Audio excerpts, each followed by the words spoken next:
I'd like to show a couple of these photos. Please if you don't mind. Yeah, I have to because they're great. Here's you. It's a stock photo of, I guess it's just a man pointing at a laptop. The numbers came in, Jimmy. The numbers came in. They were up. They're looking good. We're in the green. So last year, after the 4-month lockdown on Sydney was finally lifted, I went out and saw Shang-Chi on my birthday. I was pretty curious to see the final product because I was lucky enough to work in the film. I was basically a dummy model for the costume department to dress up during pre-production and a stand-in for the DOP to film costume tests with. I had 2 separate pinch me moments when I realized that costume designer Kim Barrett was dressing me and director of photography Bill Pope was staring at me through his camera. These two are like prolific and I'm a huge Matrix nerd, so I was low-key starstruck seeing these 2 key creatives in the flesh. Then, on my first real day coming in and having gotten all dressed up as an extra for the Fight Club scene, the production came to a screeching halt because the director had a COVID scare and had to be tested. I never got a call back from when filming eventually resumed. Marvel forgot about me. That's fine. It's fine. I'm fine. Anyway, long story short, I was keen to see the movie. Not only because I worked a few days on it, but because I was also cautiously excited to see a big blockbuster film breaking new barriers by allowing Asian American storytellers to work their magic both in front and behind the camera. I wanted to see fun, positive Asian representation on screen. I wanted to see a few of my mates popping up as extras. I wanted to be wowed by some exciting action, but most of all, I just wanted to be swept up by a good story. So, how did I feel after my first viewing? I was pretty lukewarm on it. Despite the good intentions by the filmmakers, I was disappointed with how formulaic it turned out to be. The exhausting third act especially soured me on the movie.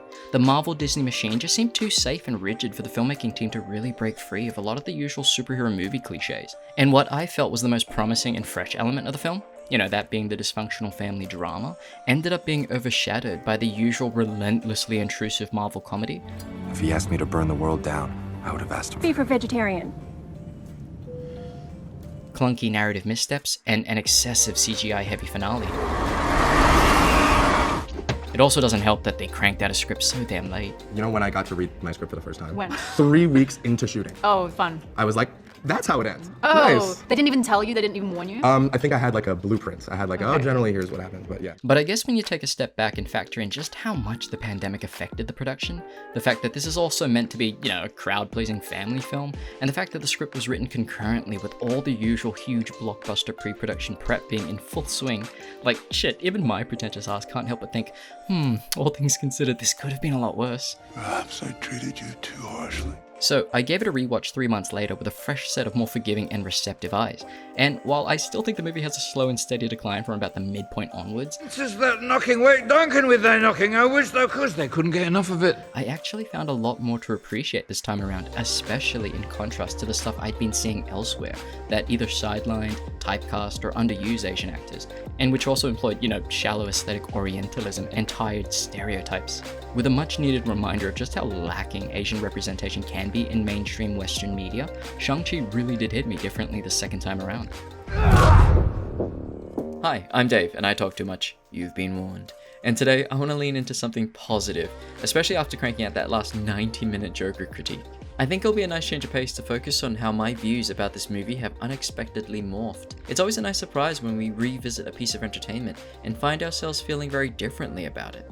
That's what I want to share, I think. Some of that surprise and my newfound appreciation for what the movie pulls off well. So, fresh from my comfortable home rewatch, I'll be doing 2 things in this very balanced yin-yang fashion. 1, praising the movie for how it smartly updates its problematic source material to break racial stereotypes, and 2, critiquing its narrative problems that bugged me on both viewings. Today, let's rewatch Shang-Chi and the Legend of the Ten Rings. Let's start with the most obvious points of praise. The diverse Asian cast is a pretty great mix of talent. We've got young and old, we've got newcomers and veterans, we've got a Chinese diasporic lead belonging to 2 cultures, a very Americanized second-generation co-star disconnected from her Chinese roots, another starkly different Chinese female character with 0 connection to America, and we've even got a bilingual, 1,000-year-old crime lord dad, and a magical kung fu aunt from another dimension, and a wizard. Its variety of characters is a great mix, and luckily the Asian representation doesn't just end there in front of the camera. We've also got Asian American storytellers in key roles behind the scenes helping steer the production. In the director's chair is the soft-spoken and talented Destin Daniel Cretton, known for his more independent drama and character-focused work. Born and raised in Hawaii and having moved to the United States at 19, he is a uniquely diasporic and biracial filmmaker, whose film, Short Term 12, really impressed me. In the writing department, we've also got Dave Callahan, another Asian American voice who's no stranger to the action genre. Also lending their talents are production designer Sue Chan and film editor Harry Yun. Bolstered by this pretty rad ensemble cast, we've got the makings of a very admirably robust Asian American cast and crew, ready to infuse the film with authenticity and care, thanks to Marvel's collaborative framework, allowing these artists to really participate in shaping the final product. I never once felt like a cog in a machine. I felt really supported. I felt more, honestly, more supported than any studio I've worked with. I never felt like the battle, the creative battle was never within the people that I'm working with. It's always just time. And in our case, it was time and COVID that we were battling. What I was very pleasantly surprised by was that from day one, I was very much asked to provide my opinions and my notes and give thoughts on not only my character, but the story as a whole, and to, speak about areas where things could potentially be problematic and or outdated or just fall into uninteresting tropey territory. And I think there's an emerging awareness in the industry that diversity starts behind the camera and it starts kind of before you even get to the screen, and that true inclusion, like it's kind of got to be baked into the beginning of the creative process. I agree with Rebecca Sun 100%. Inclusion of diverse voices as close as possible to a project's inception is so important. It's clearly a lesson that Marvel Studios have learned well after receiving criticism for casting Tilda Swinton in the role of the Ancient One in Doctor Strange, a character who was originally an elderly Asian man. In a miscalculated attempt to avoid making the character a cliched racial stereotype, Marvel opted to sidestep the potential racial issues by gender swapping and whitewashing the role, thinking they had erased the problem. And what they didn't realize is that erasure does not absolve the racism. It's in fact it exacerbates it. And even Kevin Feige, I believe, has come out recently and saying, yeah, it was a mistake to change the Ancient One to be a non-Asian person, because again, I think they didn't realize, the secret is just write a fully fledged character and then cast a person of color. That's mind blowing. Erasure does not absolve racism. Yeah, I gotta agree with Keith here. It was a big oopsie on Marvel's part, and yes, fortunately Kevin Feige acknowledged the mistake. We thought we were being so smart and so cutting edge. We're not going to do the cliche of the wise Asian man. But it was a wake-up call to say, well, wait a minute, is there any other way to figure it out? Is there any other way to both not fall into the cliche and cast an Asian actor? And the answer to that, of course, is yes. So yeah, thankfully Marvel Studios has since engineered a more inclusive and collaborative approach in its storytelling. It certainly benefited the production of Shang-Chi by allowing the filmmakers more control and authorship to ensure positive and progressive Asian representation in their movie, as we'll chat about soon. And a big shout out to the filmmakers and actors who've acknowledged their missteps in contributing to these issues and who've apologized and learned from their errors. Seriously, it's always so refreshing to see people owning up to their mistakes, and in doing so amplifying awareness about Hollywood's diversity problem and poor practices, making it loud and clear to their peers in the industry that this shit just doesn't fly anymore. Although the message does seem to occasionally land on deaf, stubborn ears. Let's rewind to December 1973. Shang-Chi was created by Steve Englehart and Jim Starlin, essentially to capitalize on America's kung fu craze during the 70s, and was modeled after none other than the iconic Bruce Lee. You guys know how much I like Bruce Lee.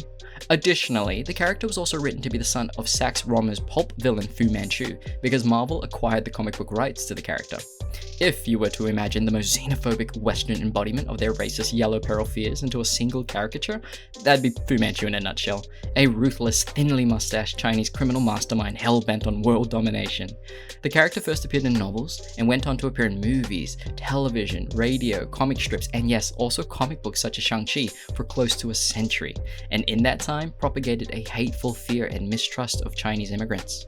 As a resounding rejection of everything that shitty propagandist caricature represents, Cretton and his co-writers Dave Callahan and Andrew Lanham, I'm so hungry, infused their version of Shang-Chi's father, Wenwu, with sympathetic traits of warmth, tragedy, and human flaws. And interestingly, this character Wenwu is also the MCU's version of the Mandarin, a Chinese Marvel supervillain whose design and origins also obviously stem from the Fu Manchu archetype. Now, I personally felt Tony Leung was a bit underused, but even so, I'd still rank the character pretty high up there as one of the better MCU villains. He's like Iron Man, but he is bad guy. He's like the Hulk, but he's a mean guy. He's not Ant-Man, he's a evil Ant-Man. He's bad guy. He's Doctor Strange, but he's the evil Doctor Strange. and he wants to open the dark dimension. We get to see Wenwu inhabiting various shades and emotional states, being a merciless conqueror, being a content husband and father, being cordial and chill, or grieving and relatable, and yes, unfortunately, also being a weirdly dressed supervillain, doing the usual supervillain things. But thanks to his calm demeanor, his backstory, his motives, his final actions, and the fact that it's Tony Leung, his role as the supervillain has an interesting dimension that most people have found sympathetic. But let's not give the guy a full pass, he does regress into a flat 2D bad guy by the third act, totally fine with endangering and murdering innocent people. We'll burn their village to the ground. Burn it down. And I say, Zangief, you are bad guy. But this does not mean you're bad guy. Well, Zangief, sometimes bad guys are just bad dads, and Marvel really likes bad dads. I'm so sorry.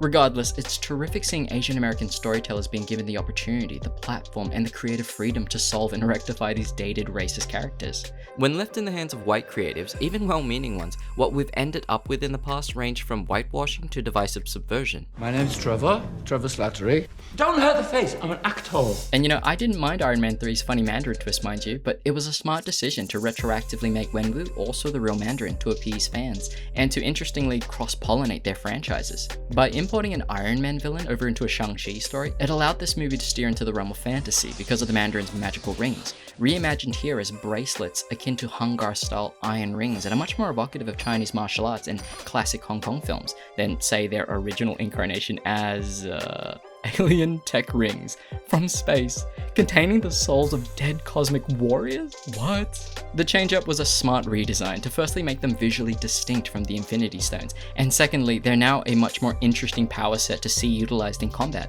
They kind of reminded me of like gold Sonic rings at first, but they did grow on me the second time around. Now, let's talk about our protagonist, Shang-Chi, because wow, his comic book roots are racist as hell too. I mean, they literally colored him yellow in his very first printed appearance. Zeroing in on how the filmmakers reimagined him from the ground up is a good overview of their whole approach to adapting and updating the source material, and I think will illustrate the thoughtful choices they've made along the way.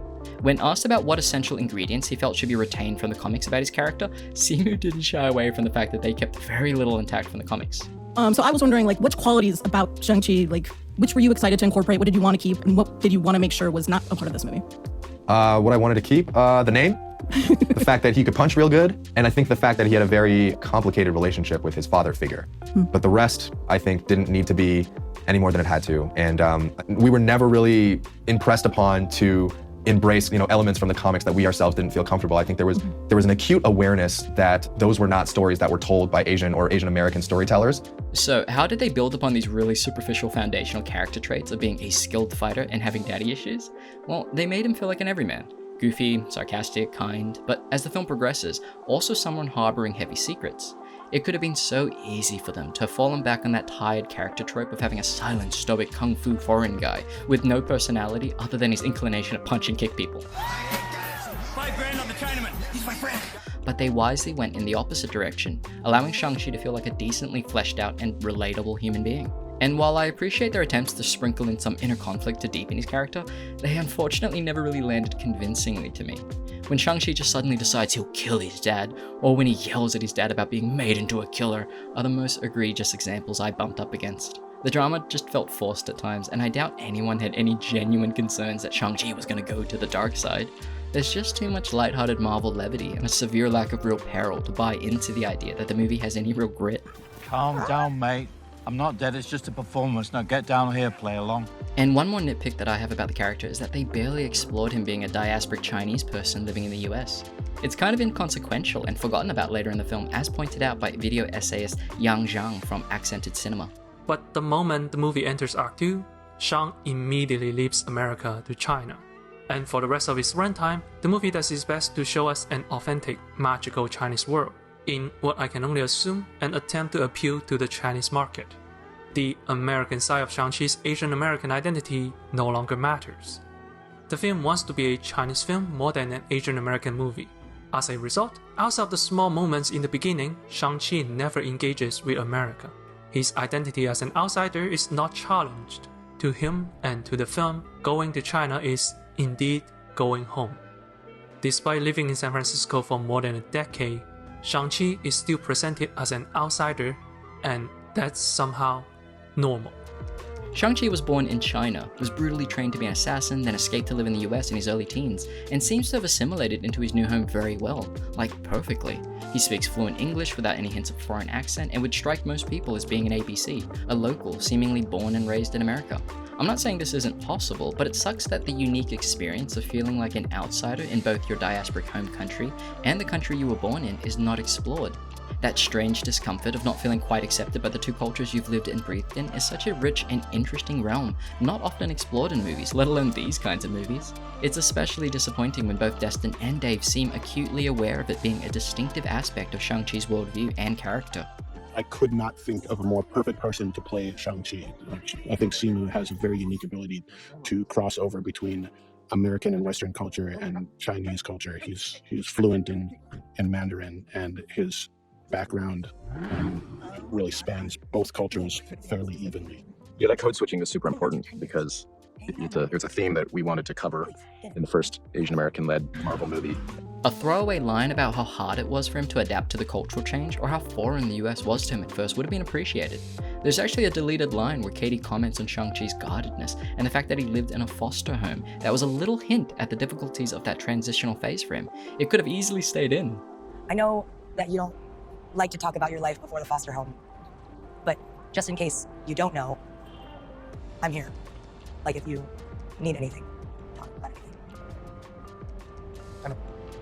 That being said, I guess there was a brief mention about some racism Shang-Chi experienced as a teen. I was gonna pick on a lot for all the reasons we all picked on a lot. Plus, I just moved to the US and was struggling with my English, and I was on my way to lunch one day when this guy was like twice my size yells me from down the hall, "What's up, Gangnam Style?"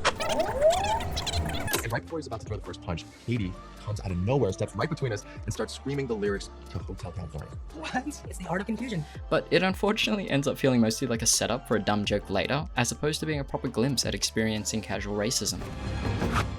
On a dark desert highway, cool wind in my hair. Ugh, come on Dave, stay positive. Let's list more of the good things. While there's no explicit exploration of him being a product of East and West influences, the film does spend time focusing on another kind of duality, his repression of his identity. You are a product of all who came before you, the legacy of your family, the good and the bad. It is all a part of who you are. Stop hiding, nephew. It only prolongs the pain. Stop fighting. Let it flow. It's heavy-handed, sure, but it's still nice to see a character coming to gradually reconcile and accept being a clashing blend of their mother and father. You know, he later adopts his mother's fighting style to defeat his dad, and gets to reconnect with his ancestral roots. And even though I'm not a big fan of his costume design, the fact that it was designed to be divided into kind of culturally symbolic and familial segmentations is a thoughtful idea. It's a pretty stock standard character arc, but hey, you tried, movie, and I appreciate that. Again, Shang-Chi could have easily been a bland, generic kung fu foreigner who harped on about honor and chi. What else can I praise? Oh, he got to take his shirt off. Now, as dumb as that sounds, the fact that he got to have his hunky moment of Marvel objectification is a nice push against the desexualized Asian man trope in Western media. Han, you know I don't have a penis. It's the only thing we have in common. Hell, even the MCU seems to be partly perpetuating it with their recurring sidelined Asian male characters, who end up mostly relegated to, sidekick status, comic relief, being dorks, or cannon fodder. Or even infantilized. No, I'm kidding about this one. Marvel doesn't stoop that low, but other media sure as shit does. They left me home alone. I'm home alone. You never burn trash. Okay, can you say that? I never burn trash. I never burn trash. Yes. What about garbage? You can't just leave the fish head and guts and shit in the sink. So you gotta put it in the trash and then take the trash out. Do you understand? Yes, I eat the fish. Motherfucker! Anyway, back to sexy Simu.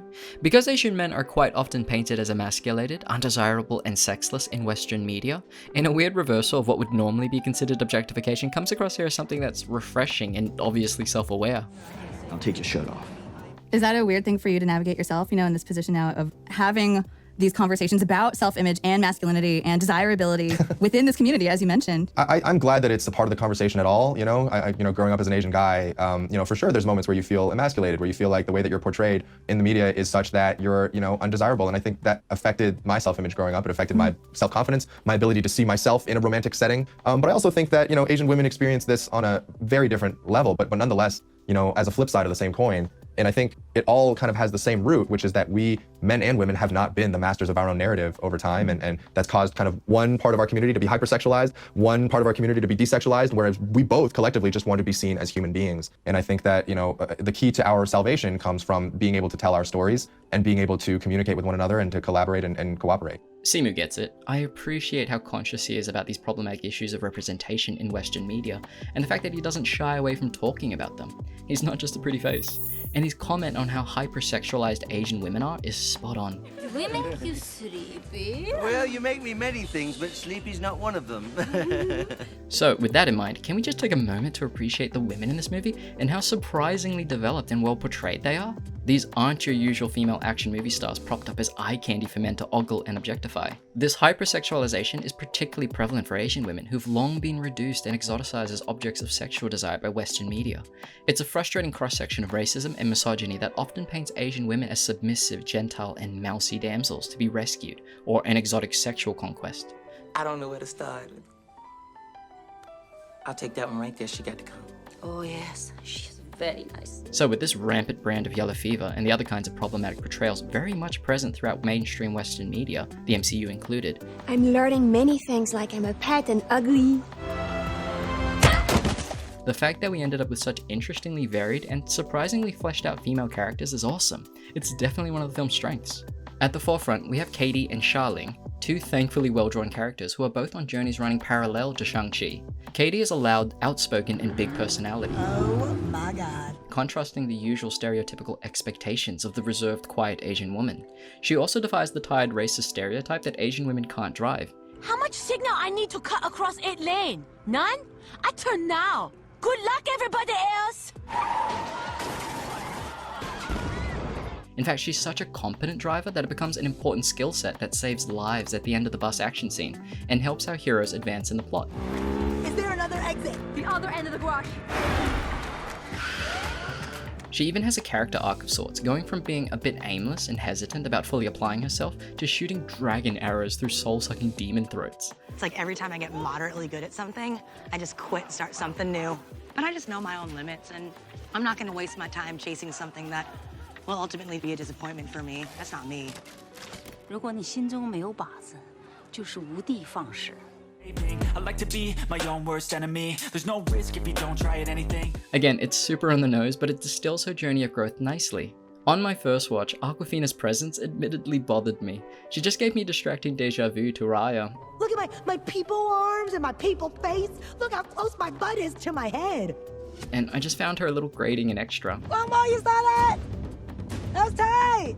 So I was surprised how these initial feelings softened on my rewatch, because I thought she was a pretty fun character the second time around. She's just a positive and goofy character who's unapologetic for the stuff she enjoys, and who's fiercely supportive of her friends. What is wrong with you, asshole? You have the wrong guy. Come on, bro. You can explain on the plane. No, Katie, you can't. You can explain on the plane, Sean. I have to help my friends. And the way she awkwardly navigates herself around language barriers, you know, being a second-generation Asian living in a Western country, was relatable. American girl, what is your Chinese name? 你的车技实在是太帅了。 Oh, my Chinese sucks. Oh, all good. I speak ABC. Oh, great. Like, we even briefly get to meet her family during a cute little breakfast, and we get a glimpse at 3 generations of Chinese women who are each differently westernized. We just know Wai Gong would have wanted you to move on and enjoy your life. Moving on is an American idea. You're American, Mom. Don't forget. While this isn't usually shown in Hollywood that often, it is grounding to see that Katie was someone in her 20s that not only lives with her parents, but also her grandparents and younger brother. As most of us know, living in a house with more than just 2 generations in the household is very culturally common in many Asian homes. And this funny moment is 1,000,000% accurate. 你们啥时候结婚啊？外婆，我们只是朋友。哦，你走。Meeting Katie's family in that one little scene gives her more depth and realism, and the fact that she wasn't the romantic love interest was a relief. There's a deleted scene where an unrequited love idea was spelled out, and I'm glad they cut it out. But I can see why my brother likes you. Oh, that's good, I think. Are you into him too? What? Like that? I mean, he's my best friend. Okay, well, it's just, we have a really good friendship. I don't want to go and screw things up by complicating it. These two just being platonic best friends works fine and is actually refreshing. When I did my initial pitch, it was like Sam and Frodo was the relationship that I had, like in my pitch, that Shang-Chi needed the Asian American sidekick. A forced romance was not something the film needed, and the filmmakers chose wisely not to relegate Katie to just being a love interest for Shang-Chi to save and protect. I mean, Katie does briefly have a damsel in distress moment, but who is she rescued by? Not by a man, but by another woman. The badass, the damaged, and the self-reliant Xiaoling. She's another fun character who I grew to find more engaging in the second watch. What does he want with the Panda? Did America make you soft? She has such a distinctly different energy from Katie, and thankfully skirts away from the usual pitfalls of similarly drawn Asian female characters that often spring up in blockbusters. The kind who are, shallow girl bosses, or who are deadly but mute fallen angels who need men to complete and heal them. Or literally just exotic token characters sprinkled into an ensemble who are essentially devoid of personality and have next to no lines. Xiaoling is not a patronizing girl boss caricature who waltzes around in businesswear. She's a pretty cool entrepreneur who built her prize-fighting empire in Macau on her own after she ran away from home. And in the post-credit scene, it looks like she's taken charge of her dad's secret Ten Rings organization and has remolded it to better suit her own aesthetic. The way Xiaoling effortlessly assumes her dad's throne, the dope soundtrack, the soldiers' simple black attire, the inclusion of female soldiers, the graffiti throughout the compound, it's all an extension of her character, rebellious and modern, self-sufficient and cool. And while she's a deadly and physically capable warrior, there's no trace of the annoying born sexy yesterday trope, thank God. You know the trope. The female character who's infantile and pure but also a kick-ass warrior woman. A male fantasy concoction of the sexy cool tomboy chick who's loyal to her man and unthreateningly simple. No, Xiaoling in fact has no notable interest in men in the film, with it clearly being depicted that she felt ignored by her cold father, abandoned by her older brother, and marginalized by the sexist rules not allowing her to train in the martial arts. Her teaching herself martial arts in secret and surpassing her male peers is also a fun idea. It's very evocative of classic wuxia stories. Love it! Fight the power! Yeah. And while I'd have preferred to have seen more of her training, I think the film's 10-year time gap helps us buy her growing into a formidable fighter. We also see Xiaoling embracing her mother's cultural roots while training Ateller, where her aunt openly encourages her to train after gifting her a new dragon-scale weapon. No longer does she have to train in secret, she can be out and proud, honing her skills without archaic patriarchal restraints holding her back. Gender equality, very progressive. She's a feminist. Her aunt acts as the supportive and wise mentor figure. Basically the movie's Obi-Wan Kenobi, there to nudge our characters along their neat little character arcs of self-acceptance, girl power, Tai Chi beats all, that kind of stuff. While it's not a very complex character and sort of superficially is a kind of proxy for the dead mother, it's still a lot more than what action icon Michelle Yeoh was given the last time she was in the MCU. Oh, did you forget about that? Because I fucking did. So yeah, I think it's fair to say that the film does a pretty solid job on the character front. For the most part, they're each rendered as distinctive, sympathetic, and flawed people, whether it be the interestingly varied female characters, or the father and son duo who are light years ahead of their initial comic book counterparts. And of course, the filmmakers should be praised for their success in dispelling problematic Asian stereotypes, for not objectifying women, for ensuring some semblance of cultural authenticity, and of course, perhaps most importantly, for supporting DILF representation. Alright, that's enough sweeping praise. We've only been exploring one half of this conversation. Let's switch gears and spend some time exploring what I think are the film's most glaring missteps.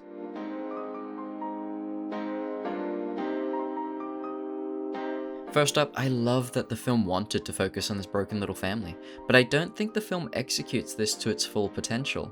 In fact, disappointing explorations and emotional trauma seems to be a recurring theme here in Marvel's most recent releases. So, let me explain why I think Shang-Chi didn't dig deep enough with its core familial relationships. Did you notice that Xiaoling and Shang-Chi never have a one-on-one conversation with each other as adults in the film? Like a proper moment to hash out their issues. This really stood out to me on my rewatch. This chat doesn't count because it's a flashback to when they were kids. This shouldn't count either because it's a fight scene first and foremost, you know, where they're surrounded by tons of extras, where I was supposed to be an extra. They ask you how you are, you just have to say that you're fine when you're not really fine, but you just can't get into it. I also don't count this exchange because, again, Katie's present, and it's just an exposition dump. Some very one-sided backstory sharing with Shang-Chi just sitting there. So you might ask, well, what's even the problem, Dave? Who cares if they don't have a heart-to-heart chat in the movie? You didn't even notice this problem the first time around, you said so yourself. Well, yes and no. True, I didn't consciously notice that the siblings never had an intimate conversation to resolve their issues, but what I did notice was how hollow this climactic moment felt. Fuck off! I'm not leaving you again. Like, on paper, you know, it makes sense as a story beat. Having these squabbling distant siblings coming to eventually mend their relationship just makes wholesome, cathartic sense. But without any prior build-up, this moment feels unearned. Their relationship needed so much more development after they reunited to emotionally ease us into this moment. I like the betrayal and resentment in their backstory, but it's disappointing that they're 10 years apart and the abandonment didn't generate more interpersonal drama and conflict. And no, I don't mean the punchy kind of conflict with unintentional sexual undertones because of all the shirtless straddling in close combat. Wait, so did no one else get that vibe? Oh, just me?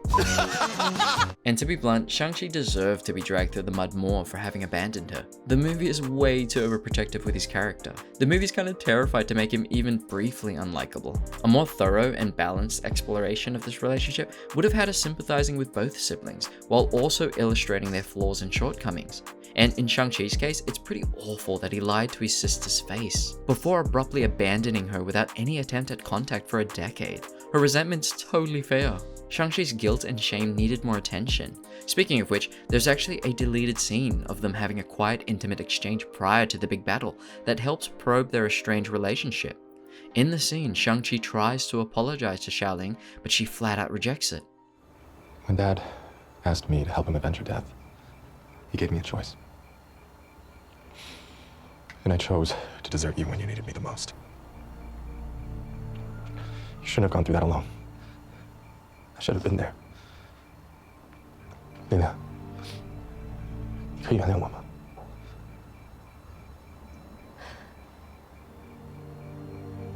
被你丢下的那个小女孩，我会毫不犹豫地原谅你。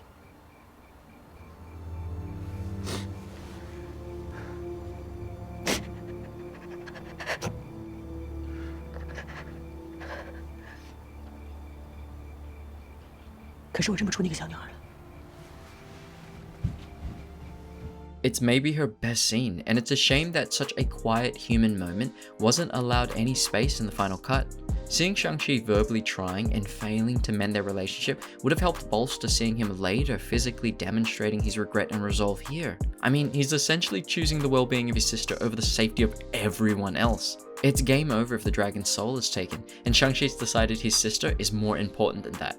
I'm not quite sure about the moral and ethical logic of his decision, but it's certainly a hell of a redemptive gesture on his part, and does function as a tidy means to squash their beef, or at least to shelve it for now, barring how the confirmed sequel pans out. But, without a doubt, the more criminally executed letdown is how the father-son relationship wraps up. This is the core, crux, central, most important relationship of the movie, and they decided the most impactful, engrossing, and effective way to wrap up their conflict was to have Tony Leung's soul sucked out by this boring-ass garbage CG monster.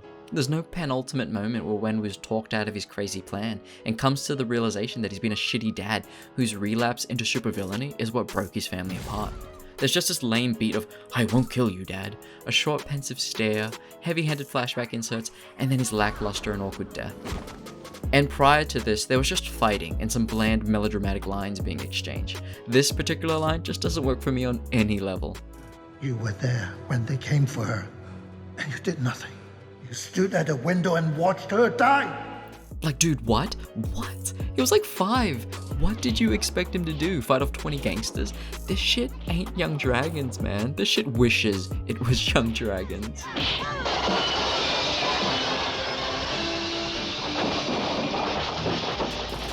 And the looming moral dilemma of whether Shang-Chi should kill his dad or not doesn't really have any weight to it. Again, because the film shies away from painting Shang-Chi as anything other than the good guy, I really doubt audiences had any genuine concern about where his decision was going to land. When Shang-Chi tells Katie that he's going to kill his dad, I'm gonna kill him.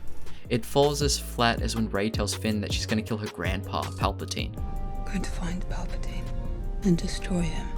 Despite both moments intending to elicit concern from the audience, underlined by the friend who tries to dissuade them or looks on in worry, these similar moments just don't work.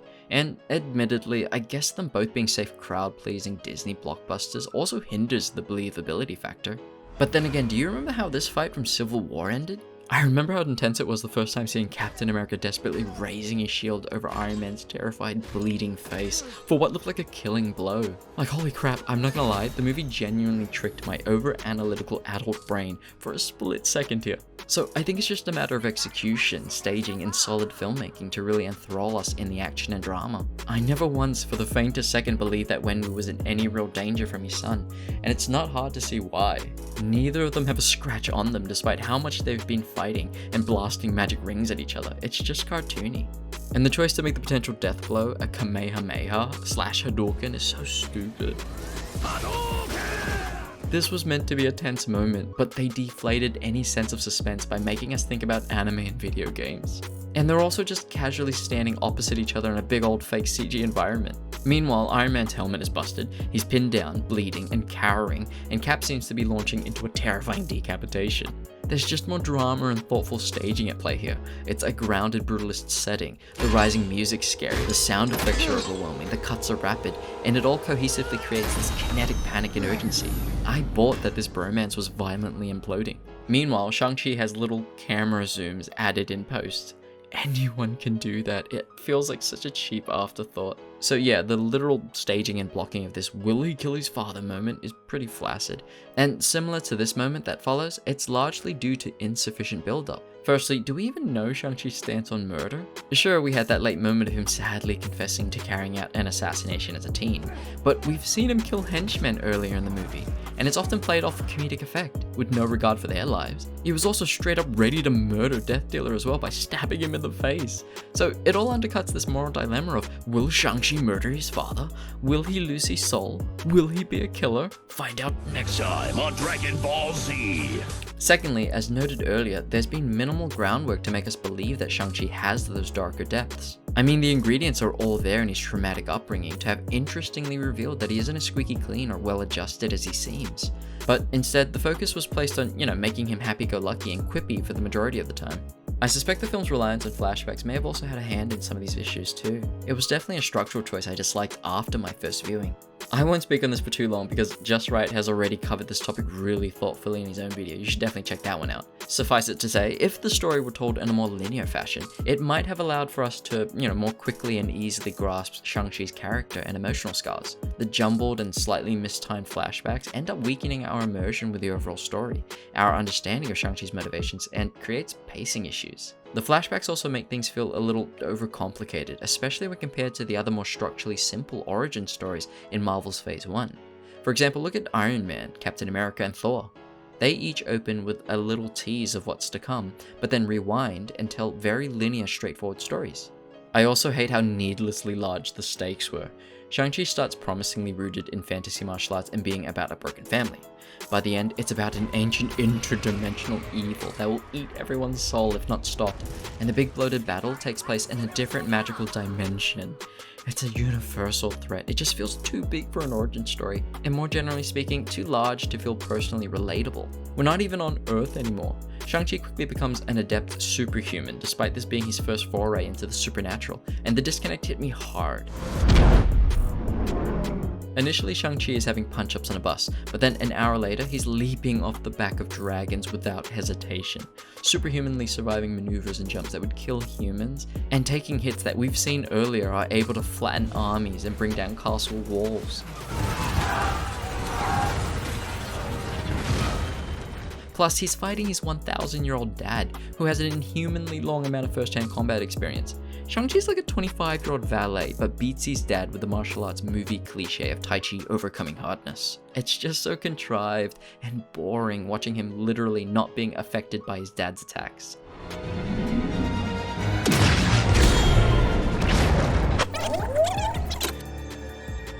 Surprise, motherfucker!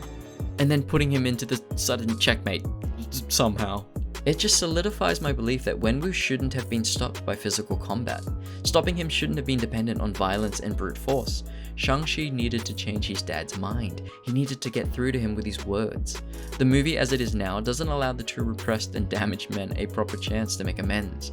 Instead, the film takes a lazy sidestep, a narrative shortcut, and takes Wenwu right off that chessboard to avoid the complicated work of resolving their issues properly. You know, Shang-Chi confronting his dad about the trauma and abuse inflicted on him, and Wenwu pulling his head out of his ass and realizing his mistakes. Maybe bringing these two characters to do the unthinkable, Wenwu apologizing and Shang-Chi forgiving him. But nah, there's no time. We gotta wrap things up with this messy, loud action shit to keep your average popcorn-guzzling, phone-checking moviegoer awake. They opted to underserve a character in favor of the action climax. Speaking of underserved characters, let's talk about Yiling. She's pretty two-dimensional, hey? Blandly angelic and seemingly flawless, there are nothing but happy flashbacks, peaceful domestic memories, white dresses, smiles, and warm stares. It skirts pretty close to just being the dead wife, dead mother cliche. It's easy to see why Wenwu's crazy about her, but what does she see in him? I don't know, because we don't get any real glimpse of her perspective or interiority. They fall in love because plot. And why does she die? Also because plot. Like, why didn't she try to persuade these men to leave or spare them? Or choose to flee with her kids? Why did she choose the path of violence? Like, I know the script needs to engineer her death, but man, the sudden lapse in rational thinking here on her behalf sucks. Like, even Poe's Panda mum knew to run, and when that didn't work, she knew what had to be done to protect her baby. Like, oh my god, this scene genuinely wrecks me.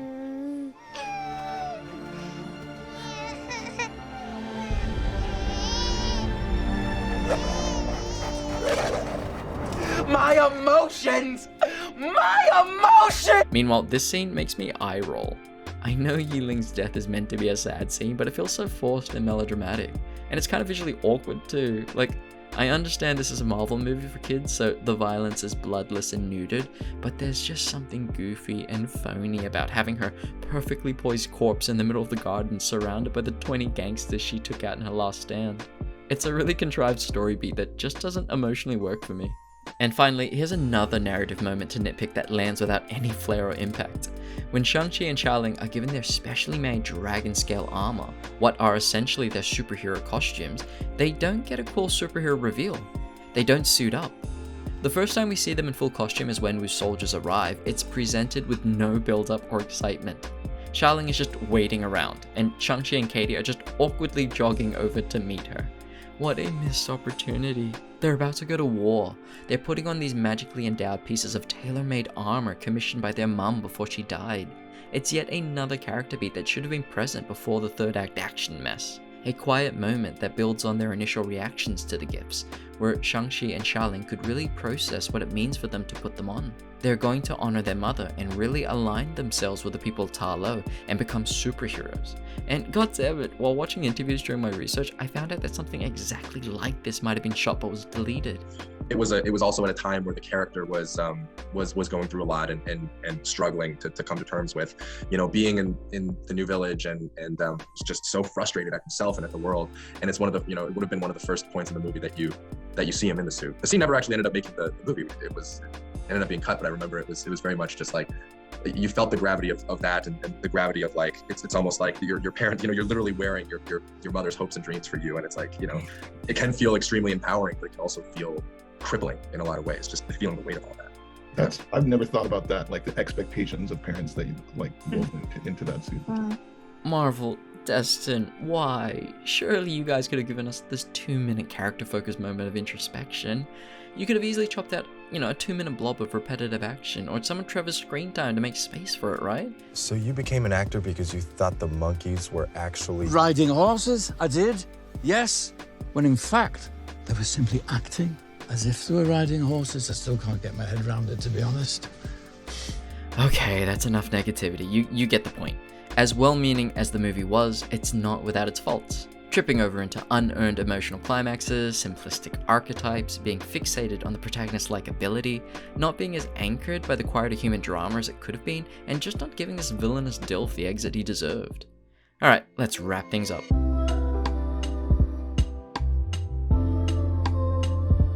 Alright, so in summary, While I've spent a fair amount of time ragging on its problems, I hope the praise I gave the film's strengths earlier in the video hasn't been forgotten. And I especially hope that people who initially weren't too keen on this movie can develop a newfound appreciation for parts of it like I did on my rewatch. It's not some sublime piece of art house cinema, but it never aimed to be, which I think is crucial to note. Exactly. It ought to be just judged on its own terms and by what its intentions are. It first and foremost just offers a fun time.